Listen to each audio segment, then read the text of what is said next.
Good morning and welcome. I'm really delighted to have you with us as we undertake our member educational webinar on water stewardship today. Frank, if you'll move us to the next slide, please.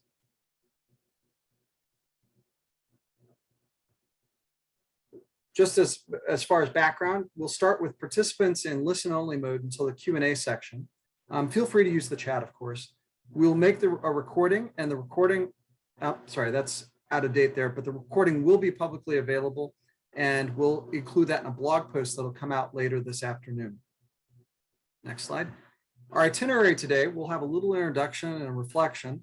We'll talk about investor action on water risks and opportunities. And we'll have a case study that kind of looks at, among other things, Houston and the lessons learned from the difficulties there, and some questions and answers, a time for question and answers. And companions with us today, we have Robin Miller from Ceres and Lydia Miller from Dana Investment Advisors. They tell me they are not related either through blood or marriage or any such thing. And delighted to have them with us, both with deep investment and engagement and experience and wisdom to share with us about water stewardship. So from here, let's begin with our opening reflection, and Sister Mary Bridget Klingman of the Grand Rapids Dominicans will lead us in our reflection. Sister.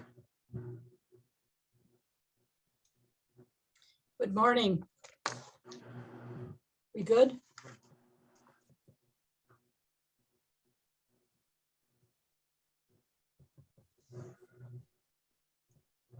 The reflection that I found yesterday is called Precious Water. We praise you, Lord, for Sister Water, so useful, humble, precious, and pure. Gracious God, present present everywhere. May your love like water pour over our thirsty spirits, cleansing, refreshing, and renewing us. Be present as we seek to know you, to love you, and so respond to your unconditional love for us. A reading from The Beginning to Baptism by Linda Gerber. Creation is water drenched. All living beings on earth are born of water, in oceans or ponds, within eggs, seeds, or wombs. In even the most arid climates on earth, all living beings rely on water. Water surrounds and fills the cells of every living being. It is the circulation of water throughout being that sustains its life. Even non-living beings are shaped by water. As we shall see, water cools stars and planets. Mountains are eroded and valleys molded by water's persistent presence. Without water, there is no life. There are no stars, no living planets, no clouds, no mountains, no prairies, and no children of any species. Water is sacred. Our Bibles overflow with stories of water. The significance of water in baptism is told most dramatically in the stories of creation, the great flood, the crossing of the Red Sea and the Jordan River, and in Jesus's own baptism. Water's sacredness has been acknowledged in Christian ministries and Christian mysteries since the earliest days of our church. We praise you, Lord, for Sister Water, so useful, humble, precious, and pure. Amen. Amen. Thank you, Sister Mary Bridget. You know, that's a really helpful way to begin kind of our time together today. When I describe the geography of SGI to others, I often use bodies of water as a descriptor. You know, Sister Mary Bridget and the Grand Rapids Dominicans are from the other side of Lake Michigan, as well as another new member from Lake Michigan's southern shore, the Poor Handmaids of Jesus Christ. We're based on the western shore of Lake Michigan in Milwaukee. And a returning member here is more commonly known to people locally as the Lake Franciscans. And our board president hails from River Water Partners. Most of our other members can be characterized by their proximity to the Mississippi. The Little Falls Franciscans near the Mississippi's origin, our members from the Twin Cities, the FSPAs in La Crosse, the Dubuque Franciscans and the BBMs, our St. Louis members down to the Jesuits in New Orleans. Water is in our DNA as an organization, even if it feels at times like we give it short shrift in our engagements. In fact, SGI members have deep concerns for corporate water sustainability and respect for the human right to water. The School Sisters of Notre Dame, for instance, have sponsored global partners running waters for almost 2 decades. It illustrates why the UN's goal on water, SDG number 6, is regarded as one of the non-negotiable goals that form the basis for sustainable development. Recently, the Congregation of St. Agnes has sponsored shareholder resolutions to address corporate water risk throughout the agricultural supply chain, and especially through the work of Lydia Miller, from whom we'll hear shortly. Dana Investment Advisors expresses a deep commitment to water stewardship.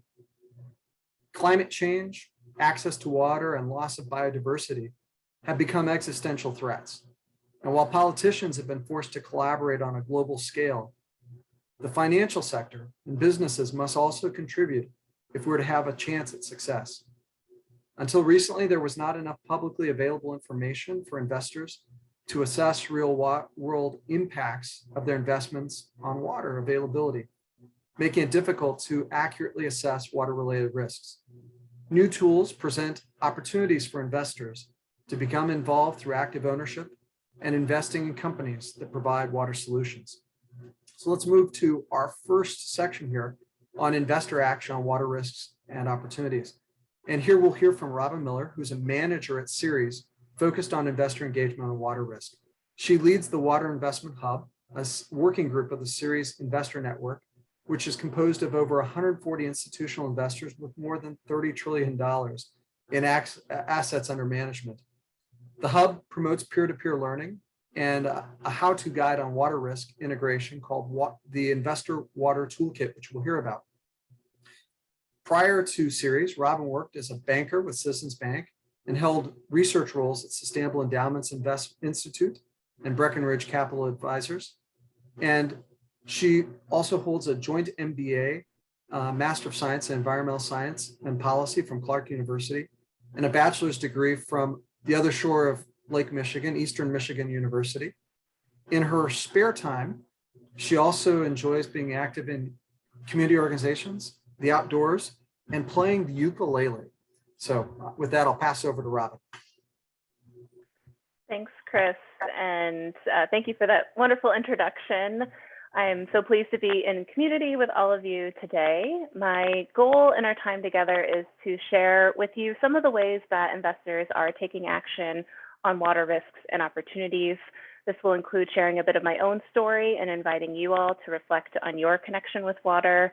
I'll review some resources from Ceres and our other partners to support you in this journey, and then I'll preview some exciting work underway with the Valuing Water Finance Initiative, which broadly seeks to increase the ambition for companies and investors around water stewardship that Chris was really alluding to. So although water can be a complex topic, I hope that you all leave this inspired and optimistic about the ways that you can take action, whether small, medium, large, on this really vital resource to us all.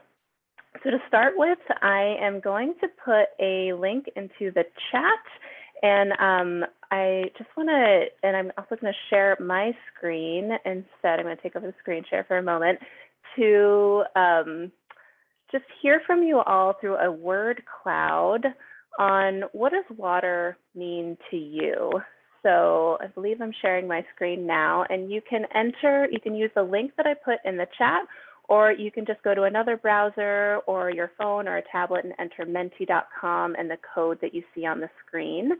And so we'll give folks a minute to open that up since it does require opening something else up. So C1 here, life, sustaining, nourishing, cleansing. I'm really thinking about the reflection that Sister Mary provided around what water means in scripture, what water means in your faith. And so this is really great to see. And also you can feel free to add your thoughts into the chat if you're not able to access the Menti poll. I'm seeing refreshment. Water means everything. It's life, it's sacred, it's essential. Yeah, this is really great to see. Yeah, it's sustaining, it's everything. So thanks all for putting that in the chat. So Frank, I think we can probably switch back to the slides, and thank you all. And I can probably share this with you if you want to include this in the blog post as well, Chris. But if we go to the next slide, I want to start by acknowledging the Indigenous peoples of all the lands and waterways we're collectively on today. I'm currently joining you as a settler on the unceded lands of the Massachusetts and Pawtucket tribes just outside of Boston, Massachusetts. And for me, calling in Indigenous wisdom helps me reflect on how we're all interconnected and interdependent upon one another, and why it's important to be in right relationship with each other, with the land, with the water. I also want to note that we're in the midst of a global water crisis, and I know myself and many of you probably on this call are feeling the effects in a variety of ways, wherever you're joining from, whether that's heat wave, drought, flooding, pollution, so much more. So I just want to name that is something to bring into this space. So on the next slide, water for me is really personal. So I grew up as a child of a naval officer. I spent my younger years growing up in coastal regions, developing a love for tidal pools and exploring nature. And my family now calls the Midwest home. So I have family in Michigan and Illinois and Oklahoma and Kansas. I recently flew back to home, which is also Grand Rapids, Michigan, and I was struck by the green, lush landscapes and took a picture you see on the slide, peppered with lakes and ponds, small farms all across the landscape. So on the next few slides, just showcasing some of the investor voices here to pivot to this investor perspective. I really like this one on the bottom that came from Pete Klopp, who's at PGGM, which is in the Netherlands. And he said, a colleague told me that water isn't that important because the sector is less than 1% of GDP, but the problem is that the other 99% can't do without it. So really, that's just a really striking portion to me. And then on the next slide, one of my favorite quotes and talking points here comes from Betty Yee of the California State Controller's Office. And she has this line that the ultimate stranded asset related to water is people. And also want to bring in and foreshadowing a little bit of what Lydia will probably talk around water scarcity can also be a great driver for innovation. So on the next slide, I know many of you may be familiar with Ceres. We're a nonprofit organization working with influential capital markets leaders on just the great sustainability challenges facing our world today. And we have networks that we offer collaboration with investors, companies, other NGOs, and SGI is one of our really key network members in our investor network. On the next slide, as you all know, and hopefully some of the reasons you're joining this call, water is a unique resource that underpins all drivers of economic growth, whether that's food production, energy production, industrial activities like mining or chemical production, human health, and political stability. But many of you on the call, I'm sure, recognize that water is chronically mismanaged in much of the world. And as Chris mentioned, accelerating physical impacts from climate change are making water supplies increasingly unstable. And this means that all of us, and especially those of you who have an investment role, may have exposure to industries and global regions in the world that are facing water risk. So for more than a decade, Ceres has, if you can keep on the prior slide just for a minute, Ceres has worked with large institutional investors, as well as small companies, nonprofit organizations to address the global water crisis. We have a number of reports we've produced over time, so you can find these all on our website. And we formed a working group in 2015 to help investors better learn from one another and integrate developments from science and research around water into the decisions they're making. So on the next slide, I'm going to dive into one of the resources we have called the Investor Water Toolkit.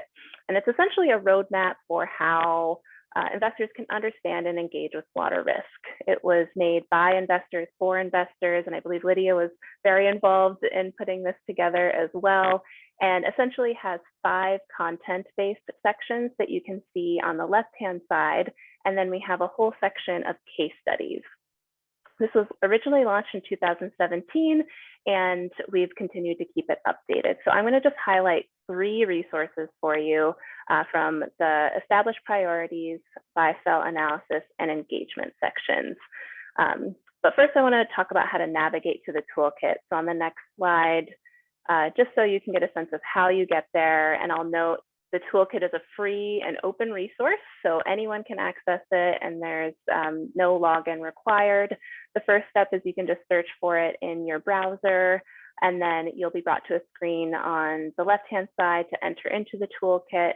Once you are brought in, you'll actually get a quiz that's optional, but I find it helpful. You can take it. It may help direct you to a specific section that you'd like to go into. If not, you'll be brought to the screen on your right-hand side, which just has all the different sections that you can explore. So that's how you get to it. On the next slide, one resource that I find very helpful, it's in our engagement chapter, but you'll also find it in other sections, is this water risk dashboard. And so this is really a great framework for those of you thinking about engagement activities. And there's 3 main pies that you see, or pieces of this pie.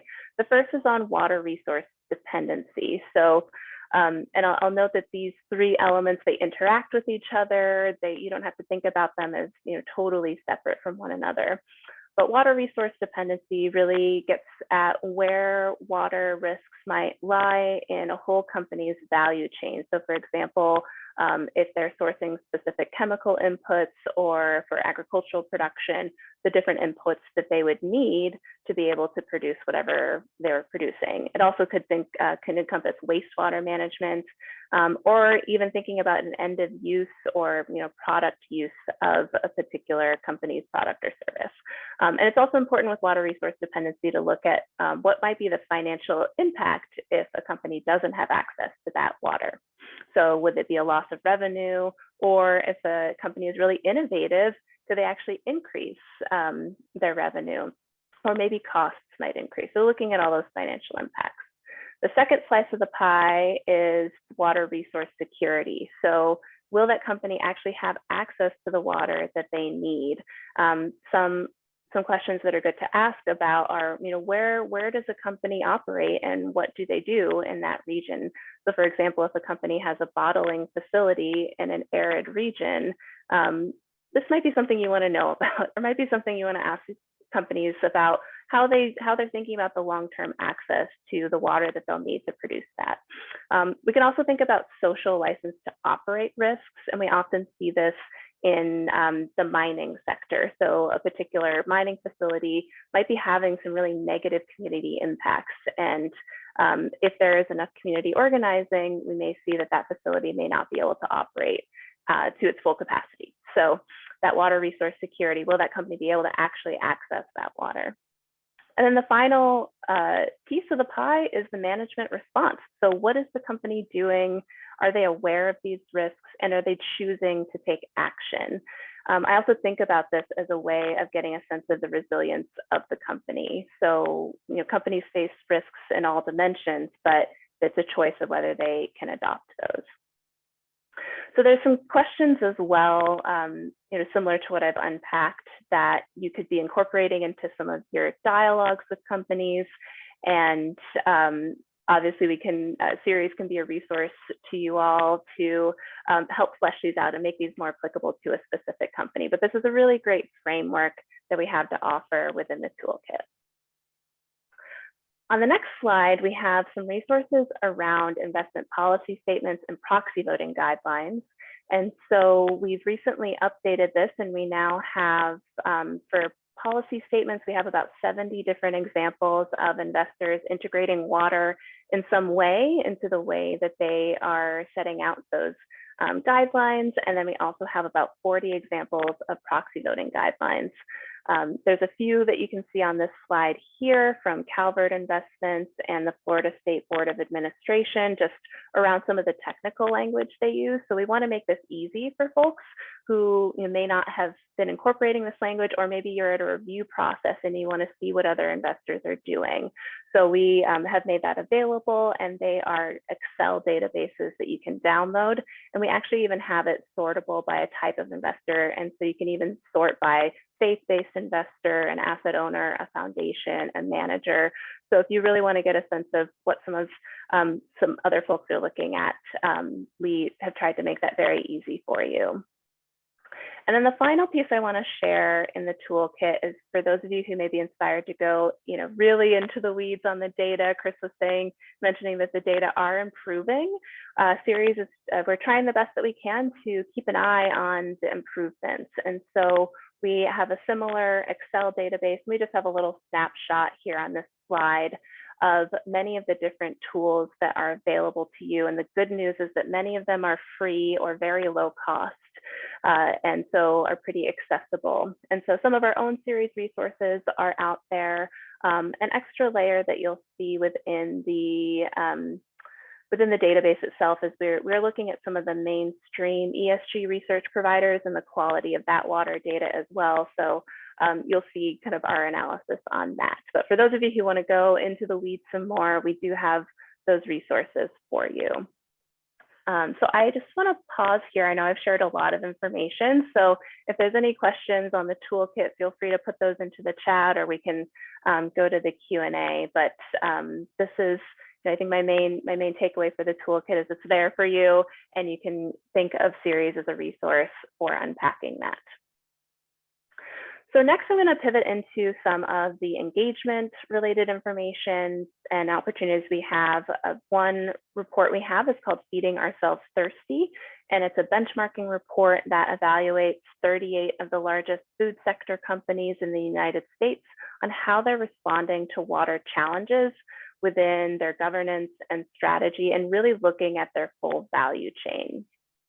This report was first produced in 2016, and we've produced updates about every 2 years for these companies. So we really have a sense of kind of the comparison of these 38 companies across peers and across time. And it's meant to identify some of the leaders and some of the laggards for engagement. There are 4 performance categories that you can see on the left: governance, risk assessment, targets, and implementation. And these might seem very similar to the TCFD framework, the Task Force on Climate-Related Financial Disclosures. And I know you all had a great webinar with Rob Barrage and Morgan Lamana from Ceres a couple months ago. So this might seem familiar, and we are doing our best to align with some of these existing frameworks out there. So you can see we're tracking some really similar disclosures in this benchmark so that it can be aligned and help inform the dialogues that you may be having with companies, shareholder proposals you may want to file, or Ceres also works directly with some of the companies here. You can see a snapshot of some of the scoring that we have from our 2019 benchmark, and I'm really glad to share that we will have another benchmark coming out in October of this year. So you can stay tuned for that. The benchmark coming out in 2021 this year will be a slightly different one, as we're bringing in some learnings from the Sustainability Accounting Standards Board's guidance, as well as our Ceres corporate roadmap. So there's some slight changes, but overall it will be a great chance to see some of that change. And then we do have some specific sections on the Great Lakes and on the Mississippi River. So I'm just going to drop those into the chat. And these are regional deep dives into the companies that have some exposure in those regions, and just some more information for you on that front. So hopefully those can be really great resources. And then on the next slide, I want to touch on another opportunity that Ceres has been collaborating on, and SGI has actually been a really key partner on the global investor engagement on meat sourcing. This engagement has been going on for about 3 years now, and it's a collaborative engagement coordinated by Ceres and the FAIR initiative out of the UK. We currently have about 90 investors who have signed on with more than 11 trillion in combined assets. And these investors have written letters to the 6 fast food companies that you see on this slide, asking them about the climate and water risks that they face from their animal protein sourcing, so meat and dairy production. And these 6 companies were selected by their being large publicly traded restaurants, and they were also weighted for their sales of the animal protein industry, or sorry, intensity of their menu items. So on the next slide, just some key messages that came from from the engagement, and we released a public progress report that I can also put into the chat that you can download and get a sense of, where has this engagement been effective. So a few things that we've seen is almost all of these companies have committed to or are in the process of setting a science-based target, or an SBT, around their greenhouse gas emissions reduction, which is a really great thing to commend the progress. But we see these companies have a lot of room to improve their assessment and action on supply chain water risks. And we also don't see a ton of scenario analysis, so it's really difficult for investors to get a sense of how prepared these companies may be for physical and transition risks related to climate change, which have a lot of overlap with water. So I'll pause here, as I know Natalie from SGI has been active in this work, and Frank, I know you have too. If there's any reflections you want to share on your participation in some of these dialogues. Thanks so much, Robin. Yes, SGI members have led on and collaborated on the engagements with RBI, Yum Brands, and Wendy's over the past 3 years that these engagements have been going on with FAIR and Ceres. And what at least I found interesting, what I think our members have found interesting and helpful in working with these companies, is that while these engagements are based on meat sourcing that these companies partake in, they expand more, it expands throughout their entire operations rather than just meat sourcing. It's hard to look at solely the climate impact or the water impact on the meat they source without looking at the climate impacts and the water impacts across their whole companies. So they're setting science-based targets because of the work that we're working on them in terms of meat sourcing, but it does span across their entire operations. And so that's what we're hoping for with water too, is we're getting them to look at the impacts of supply chain water risks through their meat sourcing, but again, hoping that that work expands throughout their entire operations, because they do have water impacts that span across the board, not just of meat sourcing, but in distribution, in where they're located, the people that they work with, the people in the communities. So water is more than just meat sourcing, and we're aware of that going into these engagements. So it's helpful that we can push these companies to improve on their water impacts and their water use as well throughout this engagement. Thanks, Natalie. Yeah, I think that's a great point to emphasize that water can often be a really great lens to addressing many other topics as well. So I'm excited for the next round of dialogues that we're actively scheduling right now. And I think there will be probably another progress report coming out sometime next year to share some updates.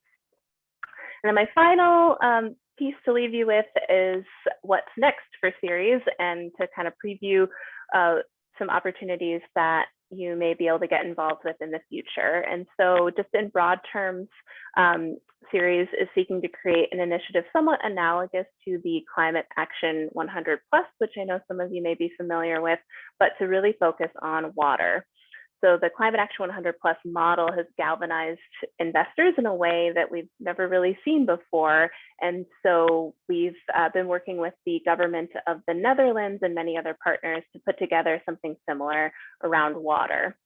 So we believe that we have to build a strong case that really aligns corporate behavior with valuing water, not just as an environmental or social imperative, which bring back to what water means to all of us. I think we all know and recognize, but we need to also create the case that water is a financial and business imperative. So this slide illustrates some of the ways that we envision promoting this change. So clockwise from the top, we're working on developing a really large tent of participants and advocates for improved water stewardship, really centering investor voices, but also bringing in other nonprofit and policy organizations who are active on water, scientists who are active on water, to provide input on various stages of the work. Going down clockwise, we're conducting a scientific assessment of water impacts that companies are having, and we're doing this in conjunction with the University of Saskatchewan and a team of other scientists on a scientific advisory committee. And they're really identifying some of the key sectors and business practices associated with water externalities or really negative water impacts. And then with the scientific case in hand, moving around the circle, we're now looking at assessing the financial or the kind of material water risks of failing to act on water. So we're looking at things like the cost of action or the cost of inaction on externalities. And we're working with some really great partners and data providers on that piece. And then all of this is leading to the development of a set of clear, actionable, and universal expectations that investors can engage with companies on a global scale. So on the final slide that I have, just a bit of potential next steps for you all, summarizing. I encourage you all to dive into the Investor Water Toolkit. There's a lot of resources there to think about establishing your priorities, your policy statements, your proxy voting guidelines. You can get a sense of what other investors are doing, and hopefully it can help you make an action and engagement plan. With the Valuing Water Finance Initiative, we are forming a working group. So if you have capacity and want to get involved now, there is some more space in that group. Otherwise, we are getting ready to launch a sign-on for a global investor initiative. Still getting all the details together, but we will be sure to let you know when that opens up, and would encourage your participation as leaders on this work. And then you can look forward to more research coming out. So as I mentioned, the next iteration of Feeding Ourselves Thirsty is coming out in October. We have this global assessment of private sector water impacts, which will be a slightly longer report, a little bit scientific, but for an investor audience that will either be released later this calendar year or in early next year. And then these corporate expectations and this, which will likely come with this sign-on and opportunity, will come out in early 2022. So with that, I'm so grateful for your time and attention. I think I will give it back over to Chris for the next segment. Thank you, Robin. This is really great. I think there's a lot that we can take away from this. Now, to dive in on kind of a case study and kind of lessons learned, we're going to turn to Lydia Miller, who is from an SGI member, Dana Investment Advisors. She's Senior Vice President and Portfolio Specialist there. And I'd add, she previously to Dana was working as a Managing Director at Big Path Capital, which is a certified B Corporation, formerly Watershed Capital. She was also a Managing Director at UBS, where she managed Global Sustainability Fund. And she's an advisor for Aquarius Risk Analytics, LLC, and guest lectures at a variety of universities on topics related to sustainability and portfolio management. Educational background, she did her undergraduate work at Pennsylvania State University, otherwise known as Penn State for those of us in the college football realm, and has an MBA in Finance and International Business from the University of Chicago. Lydia, please, thank you for being with us, and we'd love to hear from you. Well, thank you so much. I'm delighted to be here and so thrilled whenever I hear people are interested in water. I'm so appreciative to all the great work that Robin is doing. I mean, Ceres is really pushing forward on just a tremendous initiative here. And so a lot of applause goes to them. I don't want to take up much time, but I had the opportunity just recently to attend. My firm is members of the Water Council here in Milwaukee, and they have an annual meeting that they call the Leadership Summit. Maybe some of you have attended. but I've attended pretty regularly now. Charles Fishman usually moderates. He's the writer who wrote The Big Thirst. Perhaps some of you have read that, but he's always very good. And one of the days they had a panel to discuss what happened in Houston this year. I'm sure most of us were reading headlines about the big freeze in Houston and the tremendous power outage that they had, and that lasted for many days. And while I've read about that, it was very different hearing about it from two people. One, the director of Houston Public Works, and the other, a gentleman from San Antonio Water Systems, or known as SAWS. And to hear them tell the story of how this crisis sort of unfolded day by day, and to tell it from a water perspective was truly fascinating. And to me, one of the things that I've been wrestling with is really the interrelatedness of water and energy, or you'll hear about the food, energy, water nexus, and just how one depends on the other. You almost can't talk about water without talking about energy, or vice versa. And wrote an article recently on maybe incorporating water in terms of a circular economy viewpoint, much like they've done on carbon. So I certainly don't want to minimize carbon and all the great work done there, but I also want to elevate water a little bit as well. So just to give you some idea of the kind of cascading events that unfolded is San Antonio depends a lot on groundwater. And they depend on it, and they have about 80 different pumping stations.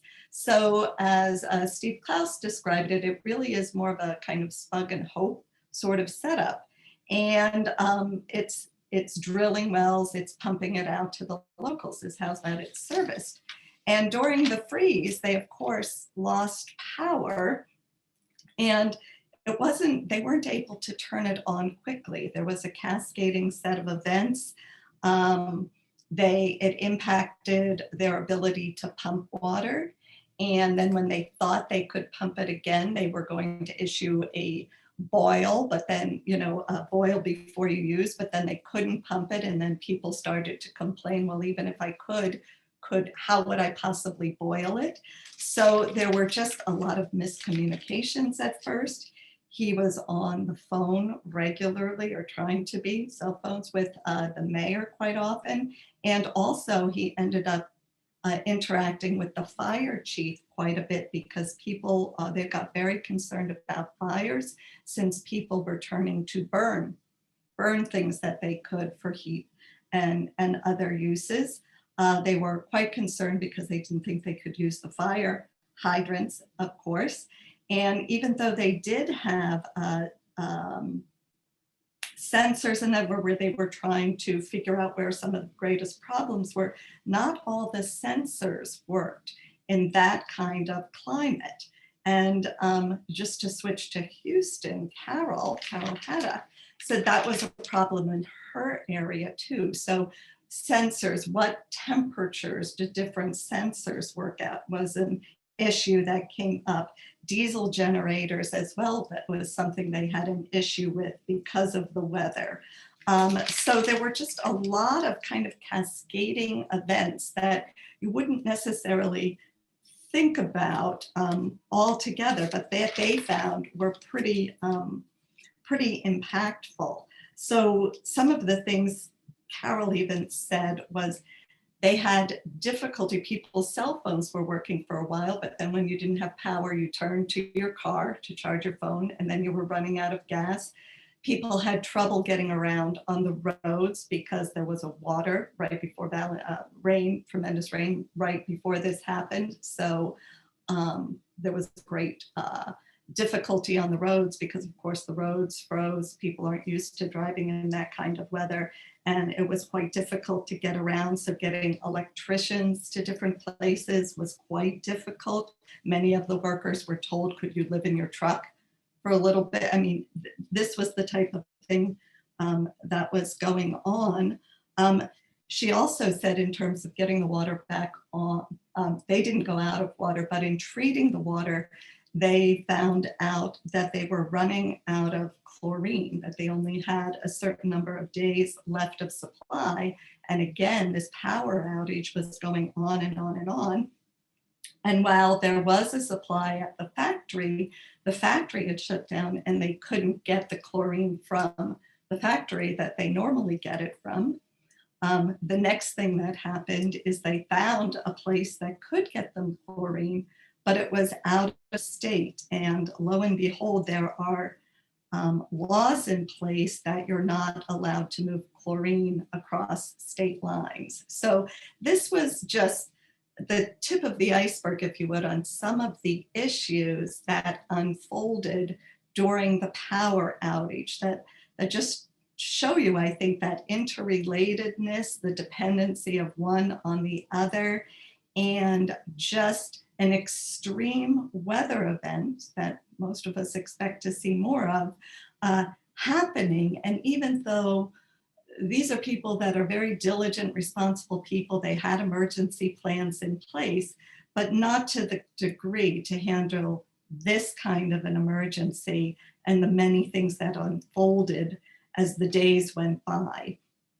So I just found hearing the story quite fascinating and also quite humbling because, you know, we've done a little bit on water work and assessing risks, and it just made me feel once again that this is an exercise of peeling an onion, that as I discover one thing and feel good about discovering that or learning about it, there are 10 more, 20 more things that I don't know about. And that concerns me quite a bit. And I think just underpins the good work that Ceres is spearheading and all of you participating in this, because also at the end of the day, the people who did have more resources are certainly the wealthier people. And I think that's just going to be a recurring theme time and time again. And so all the more reason that this kind of work is important. And for Houston, just as bad as it was hearing these stories, you know, there were so many times when both panelists said this could have been worse, you know, and they were trying to prepare for that. So Texas has even come out with new laws requiring backup generators, you know, for places in Texas that depend on water pumps. So this is for the water utilities, but even then there'll have to be a lot of due diligence on what type of water pumps in that, and maybe new parameters written for the kind of specs they will need to service this area that they might not have considered just even 5 or 10 years ago. So with that, I'll turn it back to Chris, and thank you very much. Thank you, Lydia. That's yeah, given that Milwaukee and other parts of neighboring parts of Wisconsin were hit by a heavy windstorm and rain the other day. I was actually without water, without electricity here at the house for a few days, and your examples actually kind of remind me that we were lucky in some ways here with even reduced impacts compared to what so many other places experience. And again, that difference of your social economic status of how it affects you makes a difference. Right. Not everybody escaped, but you're right. With many, our office was hit with a power outage. Many of my colleagues had a power outage. I was able to work out of my home, and I work probably the closest to the office of anybody else at the firm. And our main issue remains the stormwater side. So while we got the power back on and we did not have a access issue, it was dumping 400 million gallons of sewage again into Lake Michigan. That occurred because they just couldn't handle the storm overflow. Yeah. Well, let's open it for some questions and answers. If you want, you can take yourself off mute, and those participants in the webinar, and ask a question, or you can place it in the chat. Feel free to turn your camera on as well if you'd like to be seen for that.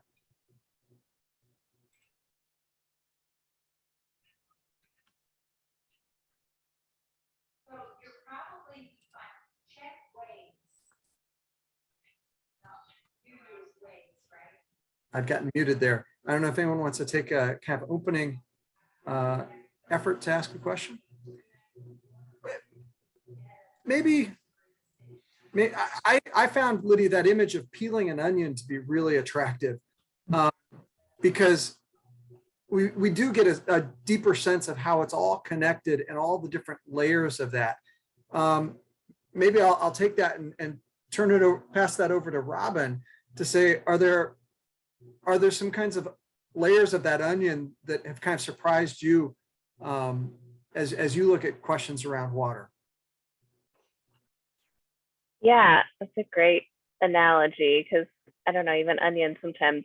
I'm a person who I tear up anytime I'm cutting an onion. So I mean, there's certainly things I have to spend a lot of time myself as I'm reading through my water news. Either there's those inspiring moments, you're like, wow, that's a really cool thing happening around water, or there's those like really, terrible, terrifying moments. And so, yeah, I think it's thinking a lot about what Natalie shared, that reflection around when you come across something, like if you start with an intention of water, sometimes you realize, oh, it's connected to climate, oh, it's connected to human rights, oh, it's connected to treatment of workers, or even I'm thinking about companies, like there's now push to making sure companies have minimal access to water for any employee that they have.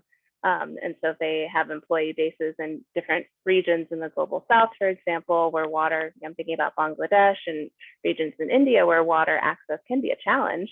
It's interesting to think we have a simple ask of just be a better water steward for a company, but it is really complex to actually implement. And also too, folks, there's a World Water Week actually happening next week, and it's free to join. So you can sign up, and there's all sorts of topics. So there are a few sessions. Ceres is hosting one around investors and private sector kind of actors. There's a lot of corporate work, and there's a lot on this topic around access. So access to water for health and sanitation, for example, or how do we look at the climate water nexus, as Lydia was touching on. So I can pop a link into the chat around how to register for that in a moment. But yeah, that's just for folks who want to continue their learning. There's sessions, anywhere for a half hour that you can just drop in and listen into, to some that are more, yes, thank you, Chris, you found it. Yeah, so it's free. It's free to register, and then you'll be brought to this. They have a conference platform, and you can create your own schedule from there. And so, sorry, Robin. This is Frank. Just a quick question. I noticed in the Feeding Ourselves Thirsty report, where you rank various companies in the food sector on their water stewardship, that packaged foods tend to be ranked the highest with the European food conglomerate companies ranked at the top, and then I see some beverage companies which big users of water, and so they were ranked fairly high. Below that are the ag commodity companies, and the worst sector, the meat sector. Now, we've had this campaign that SGI members have been involved in talking to the fast food companies to try to put pressure on that meat sector to improve their environmental practices. And as you said, there's, the early progress was on climate and getting fast food companies to set science-based targets associated with greenhouse gas emissions, both for themselves and for their supply chain. But little progress has been made on water, both with fast food companies as well as, their suppliers of meat. Why do you think that is? Why is there's so much attention on climate and progress, but not on water? Yeah, that's a great question. Thanks for reflecting on, those various data points. And there is a connection between the feeding ourselves thirsty analysis and why we, Ceres and Fair, we're looking at the value chain and thinking, okay, if we're not making progress on some of these meat companies, let's go to a different node of the supply chain. So, I mean, in some cases, it's we often reflect on some of those consumer-facing brands, the big conglomerates, the beverage companies tend to have higher scores because they disclose information better. So when we look, and Feeding Ourselves Thirsty looks at what companies are disclosing in their financial reporting and any type of sustainability or impact reporting, anything that's publicly available. So those companies just face consumer pressure from a number of different standpoints, and it's not just water. So, I mean, our hypothesis is that's why they score higher. You could argue that some of those companies still have a lot more to do. I'm looking at, Coca-Cola and PepsiCo and others. They have a lot. There's no perfect company out there. And in terms of the meat companies, one reason it's been particularly challenging is that a lot of the investors that Ceres works with, they don't own those companies. They get screened out of, ESG screens or whatever methods investors are using to select the companies in their portfolios. So when we look at, okay, if we really want to engage with Smithfield Foods, for example, it's challenging because Smithfield is actually owned by a Hong Kong-based holding company. So we have to find an investor who owns WH, Foods or holding company to be able to have a meaningful engagement with Smithfield Foods. So sometimes it's those barriers that we're coming across. And I think to your broader question, why are we making progress on climate and not as much on water? We often keep hearing a refrain from companies that they're still really unclear. What do investors really want them to disclose? What action do they want to take? So we're still in a bit of that tension where investors say, we need more information, we need comparable and consistent information. Companies say, we're not sure what's there. There's also in the water space, there's not a consolidation of those metrics. There's so many different things that you could disclose around water. Could be volumetric, it could be related to water, wastewater, water pollution metrics. And then, it gets into some more of the technical pieces, whereas greenhouse gas emissions, I would say the climate movement is starting to coalesce around, okay, here's the standard. We have scope 1, scope 2, scope 3. I know scope 3 is still, in progress, but there's a coalescing of thought and of methodology. And we're not quite there yet with water. I think that's part of why Ceres is working with the government of the Netherlands on the Valuing Water initiative. Is they're trying to just bring folks together, and it's hard work. I spend my days on, not all my calls are easy. We're dealing with, different funding priorities and different, all these other constraints, when I think we have to center ourselves on the goal of better water stewardship. And so, all that to say, I think it goes into the bucket sometimes of, consumer pressure is why we're seeing higher response, higher, scores on Feeding Ourselves Thirsty. Sometimes it's the ownership structure around these meat companies that can be challenging to find an investor who could meaningfully engage through a dialogue, through a shareholder resolution. And then also just this lack of coalescing around a standard or a common framework. And so I think we're getting there. I'm excited for World Water Week next week. Actually, there's some guidance coming out from the Climate Disclosure Standards Board, the CDSB.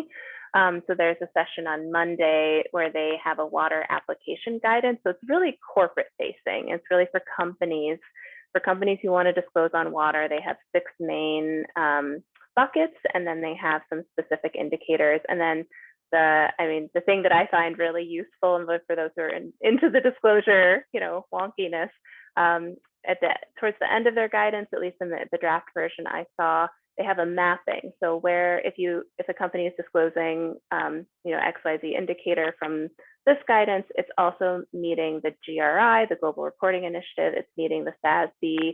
it's meeting, so, and it's, you could use this in a CDP or questionnaire. So I think that it's a step in the right direction.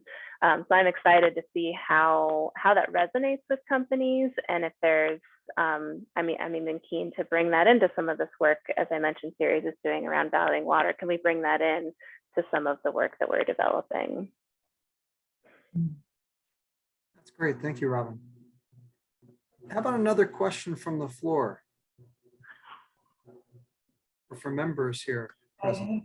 I can't find Please, it. Sister Barbara.